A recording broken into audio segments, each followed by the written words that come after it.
ಆಮೇಲೆ ಇನ್ನೊಂದು micro finance. ಏನ್ ನಾಯಿ ಕೊಡೆ ಹುಟ್ಕೊಂಡಿದ್ದಾರೆ ಮೈಕ್ರೋ ಫೈನಾನ್ಸ್. ಅವರೇ ಕಷ್ಟದಲ್ಲಿ ಇರ್ತಕ್ಕಂಥ ನಮ್ಮ ಬಡವರಿಗೆ, ಕೂಲಿಕಾರರಿಗೆ ಮನೆಗೆ ಬಂದು ನಾ ಸಾಲ ಕೊಡ್ತೀನಿ ಅಂತ ಕಾಡಿ ಬೇಡಿ ಸಾಲ ಕೊಟ್ಟು ಎಷ್ಟು ಬಡ್ಡಿ? 24%, 26%, 36% ಸುಸ್ತಿಯಾದ್ರೆ ಯಾವ ದೇಶದಲ್ಲಿದೆ ಈ ಬಡ್ಡಿ? ಕರ್ನಾಟಕ ಸರ್ಕಾರ ಒಂದು ಕಾಯ್ದೆ ಮಾಡ್ತು, ಬಲವಂತದ ವಸೂಲಿ ಮಾಡಬಾರ್ದು ಅನ್ನೋ ಕಾಯ್ದೆ ಮಾಡ್ತೇವೆ ವಿನಃ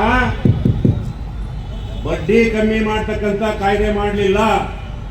ಇವತ್ತು ನಾವು ಒತ್ತಾಯ ಮಾಡ್ತಾ ಇದ್ದೀವಿ, RBI ಕೆಳಗಡೆ, ರಿಸರ್ವ್ ಬ್ಯಾಂಕ್ ನೀತಿ ಕೆಳಗಡೆ ಎಲ್ಲ ಕಿರು ಹಣಕಾಸು ಸಂಸ್ಥೆಗಳು ಕೂಡ ಇವತ್ತು ಬರಬೇಕು. RBIನವರು ಏನು ನಿರ್ದೇಶನ ಕೊಡ್ತಾರೋ ಅಷ್ಟೇ ಬಡ್ಡಿ ತಗೋಬೇಕು, ಅದೇ ರೀತಿ ಸಾಲ ಹಂಚಿಕೆ ಮಾಡಬೇಕು ಅಂತ ಒತ್ತಾಯನೂ ಕೂಡ ಈ ಸಂದರ್ಭದಲ್ಲಿ ಮಾಡ್ತಾ ಇದ್ದೀವಿ ಕೇಂದ್ರ ಸರ್ಕಾರಕ್ಕೆ. ಆಯ್ತು, ಅಕ್ರಮ ಸಕ್ರಮದಲ್ಲಿ ವಿದ್ಯುತ್ ಶಕ್ತಿ ಬಹಳಷ್ಟು ಜನ ಪಂಪ್ ಸೆಟ್ ಅರ್ಜಿ ಹಾಕಿದ್ದಾರೆ, ಅವ್ರಿಗೆ ಇನ್ನೂ ಸಕ್ರಮ ಮಾಡಿಕೊಟ್ಟಿಲ್ಲ, ಸಕ್ರಮ ಮಾಡಿಕೊಡ್ಬೇಕು. ಸ್ವಯಂ ಯೋಜನೆ ತಂದಿದ್ದಾರೆ, 1 ಎಕರೆ 2 ಎಕರೆ 4 ಲಕ್ಷ 5 ಲಕ್ಷ ಹಣ ತೆರಬೇಕು. ಇವತ್ತು ಯಾರಿಂದ ತಗೊಳಕ್ಕಾಗಲ್ಲ. ಆಮೇಲೆ ರಾತ್ರಿ ಹೊತ್ತು ಹಾವು ಚೇಳು ಬೆಳಗಿನ 3 ಗಂಟೆ 12 ಗಂಟೆ ಕರೆಂಟ್ ಕೊಡ್ತಾ ಇದ್ದಾರೆ. ಅಷ್ಟೊತ್ತಿನ ನಾವು ಹೊಲಕ್ಕೆ ಹೋಗೋಕ್ಕಾಗಲ್ಲ.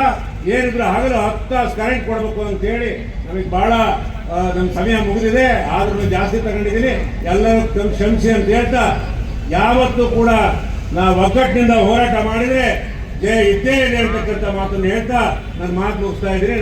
ನಮಸ್ಕಾರ. Thank you Congress.